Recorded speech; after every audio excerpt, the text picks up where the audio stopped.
YouTube.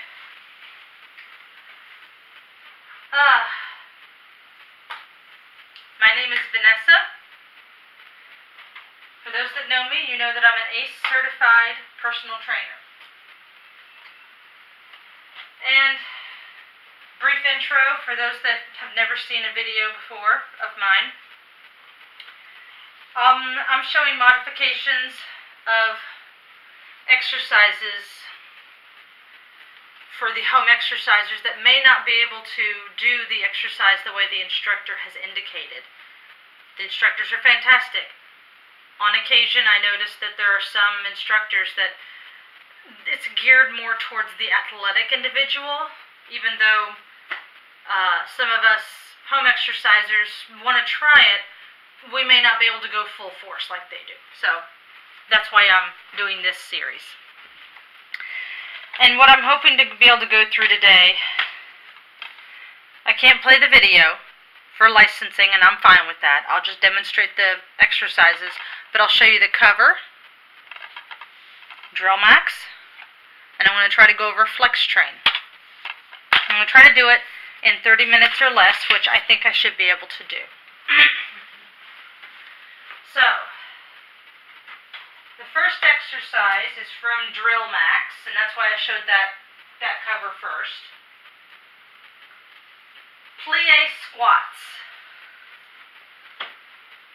I'm not going to use weight to show the modification purposes, but she holds the dumbbells, I think, here.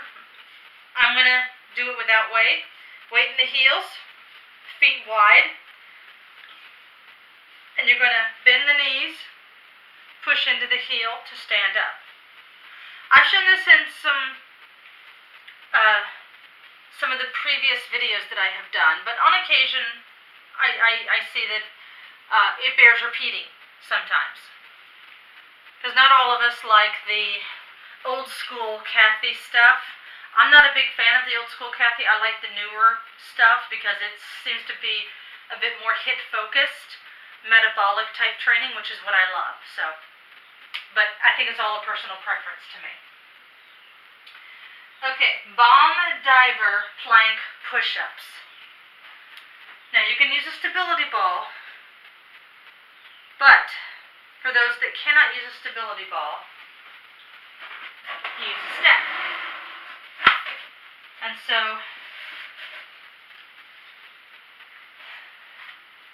for using the step, you get your, you saw how she got her legs on there.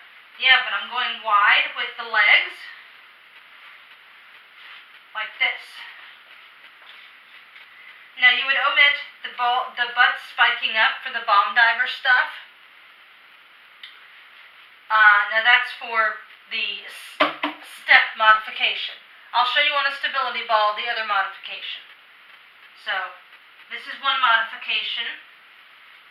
You scoot yourself forward on the step. And you want it to be right at the top of that leg.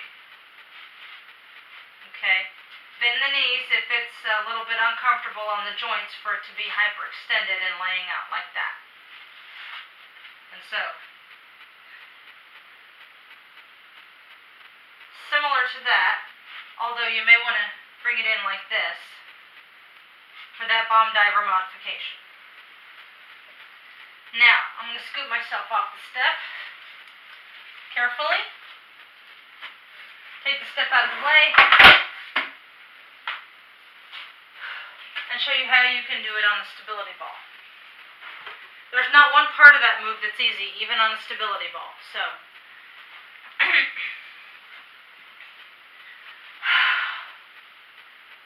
it does feel good and squishy though.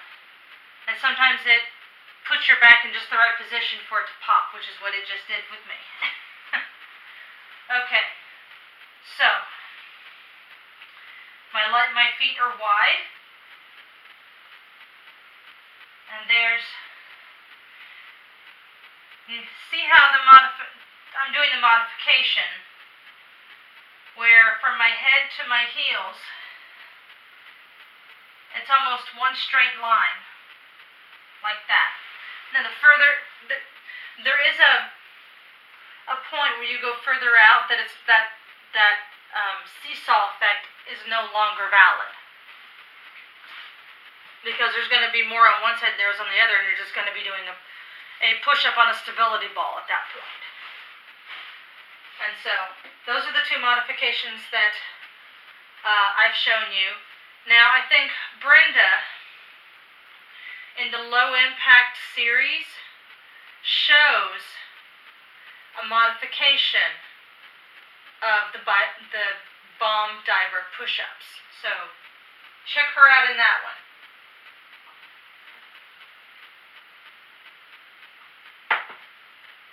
I tend to do the version that she does whenever there's a bomb diver exercise involved. Okay. Lunges using the stability ball.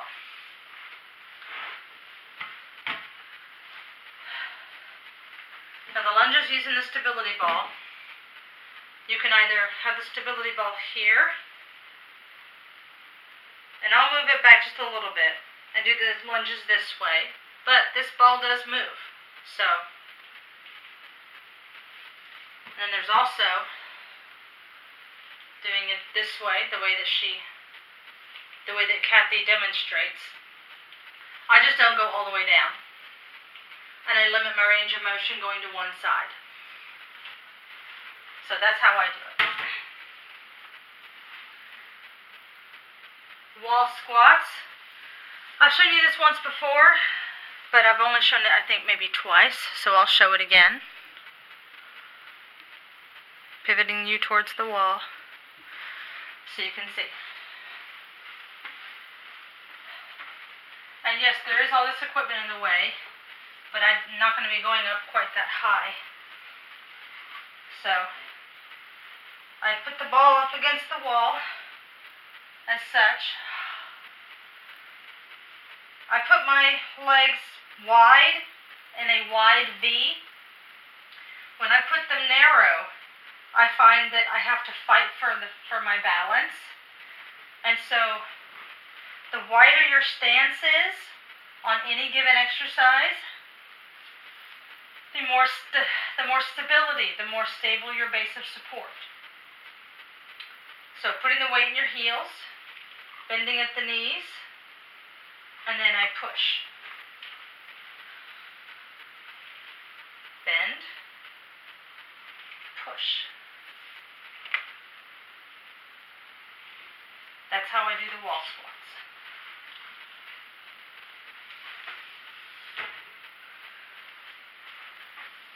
Okay. Squat thrusts I'll show on the step and on the tower. I've shown squat thrusts in many variations on other videos, but I'll show them again. Because anybody that has done a Kathy video knows that the squat thrusts are basically an exercise staple.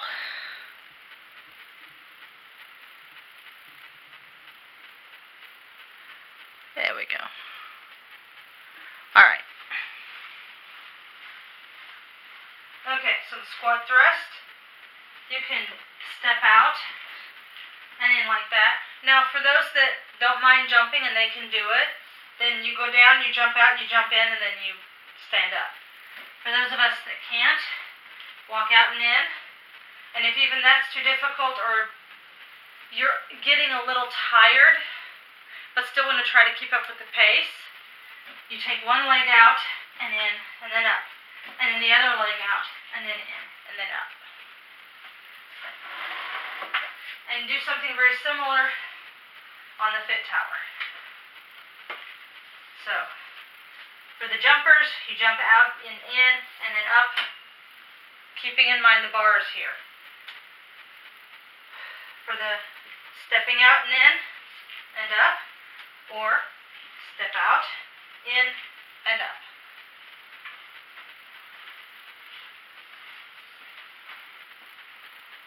Power scissors. I've shown them before, but I'll show them again. It's basically a lunge done in the front and back, but in rapid succession.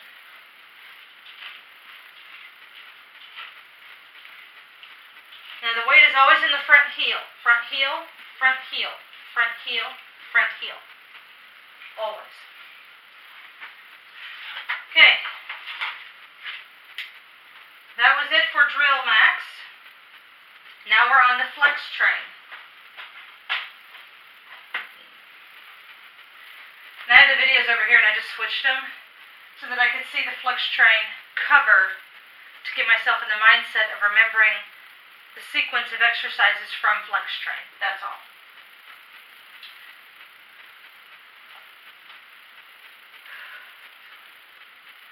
Okay, squat down, cross back, stand with overhead press. Okay. Now on this one, it's a multi-sequence type move where she does compound exercises. And so she squats down, crosses back, comes in, and stands. And this, I'm mimicking having weights in my hand, and I put them on the step as I squat down, cross back. This is how I do it, but with weights in my hands. I use the 14-inch step to assist me because I can't go further down to the floor, but I can have that surface elevated. But it still gets the heart rate up. It does what it needs to do. Rear delt flies. Now with this step, you can use the 14-inch combined. You can use the purple 6-inch, or you can use the blue 8-inch.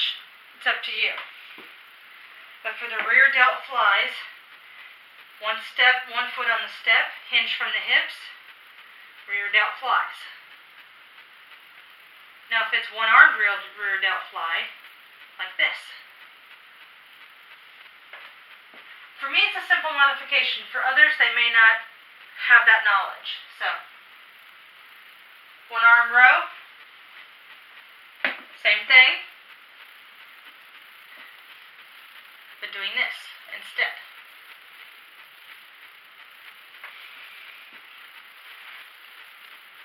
Okay.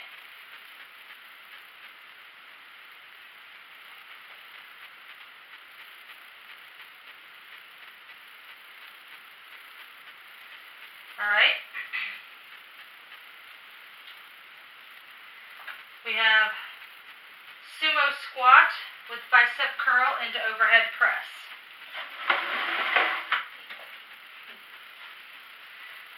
Sumo Squat with bicep curl into overhead press. So, Sumo Squat, bicep curl, overhead press. Sumo Squat, bicep curl into overhead press.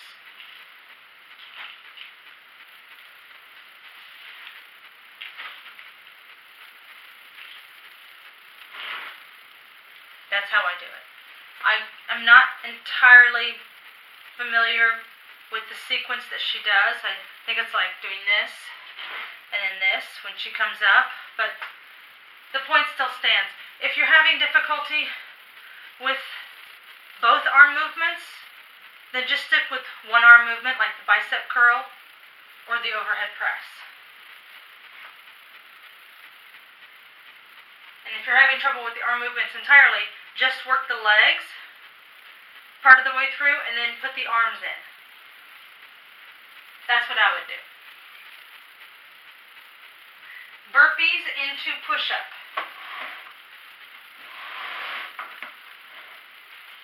Burpees into push-up. I'll show you on the step and the fit tower.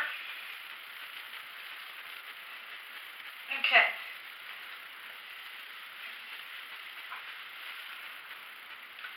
The burpee, now you can jump out and in for the burpee. I'm not going to worry about jumping out and in for the burpee. I will step out, try to do a push-up, come back in, and stand. Now, there's not an easy way to do that on the knees because a burpee is involved. So,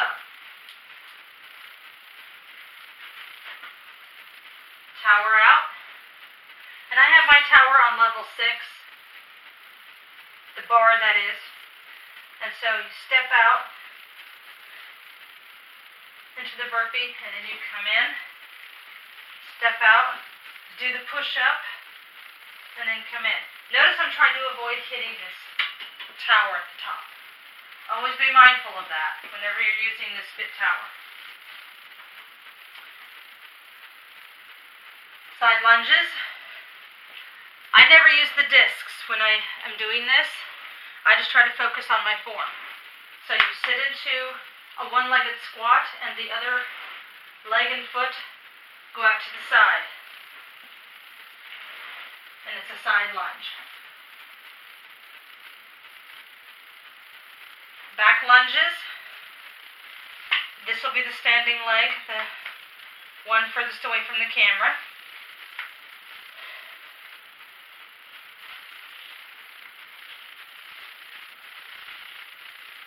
Weight in the front heel.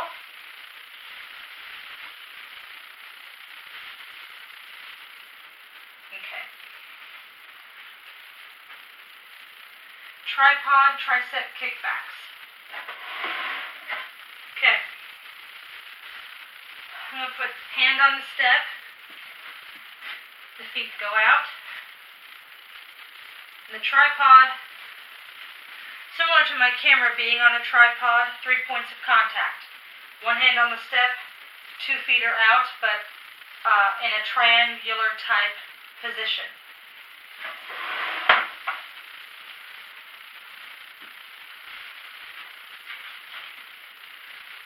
One arm on the fit tower bar, the feet out in a wide position, tricep. So you don't want to stick your butt up like that. Like that. And then bring the feet in.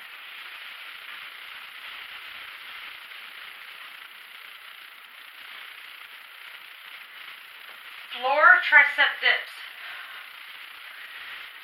Yeah, this one is a tough one. Okay.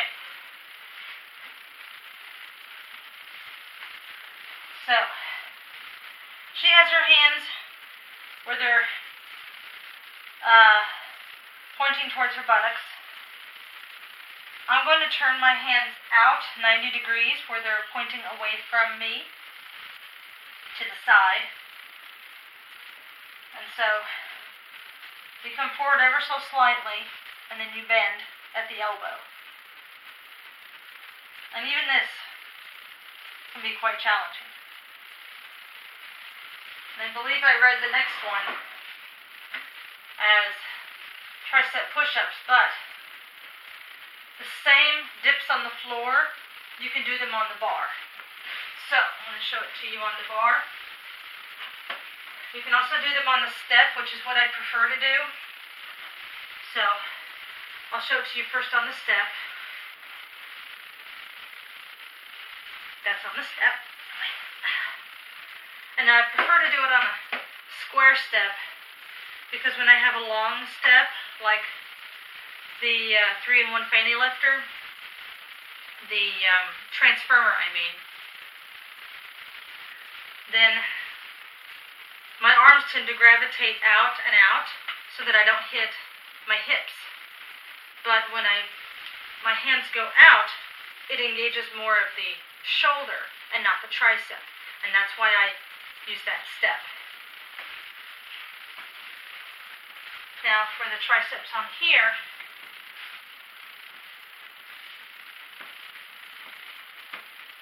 I keep one heel on this partition that's in front, and the other foot slightly in front of it, and then I do my tricep push-ups this way. Now, and I have a mirror directly in front of me on the wall. I can see what my posture is doing if my form is correct. If you don't, then that's something that you may want to invest in. So, anyway. Tricep push-ups. So if you do it on the bar, your hands, arms are shoulder width apart. When you bend at the elbows are going to come in towards the waist. Like that. Now if you do it on the step, tend to do it on my knees when I'm on the step, but I turn the step this way. And I do it like this. Because when the step is turned this way, the step is close to the length of the width of my shoulders. When you turn it this way and you have it out here, it's outside the width of the shoulders. See what I'm saying? So, having it turned this way, closer to shoulder width, than having it this way, slightly outside. Just enough where it would take me out of alignment and I would be working more of the lateral head of the shoulder. Sumo squats. Okay. And it says lift onto toes under the description. So the sumo squats.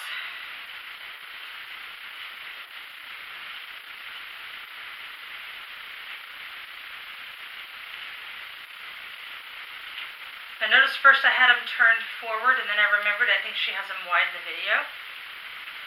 So, I think that's how she may have done them in the video. Okay. Yeah, that is our time. We still have a minute, but there's no sense in prolonging the video. Just so you can hear me talk. I'm sure you have better things to do than to listen to me ramble on. If you enjoyed the video, give it a thumbs up. Subscribe if you haven't, if you enjoy the content. Let people know about it. And I'll see you on the next video, which I think I will be doing. I'll be showing some exercises from great glutes, I think. But I'll be labeling each video with a title on modifications or great glutes with modifications or whatever the case may be. So I'll see you later. Bye.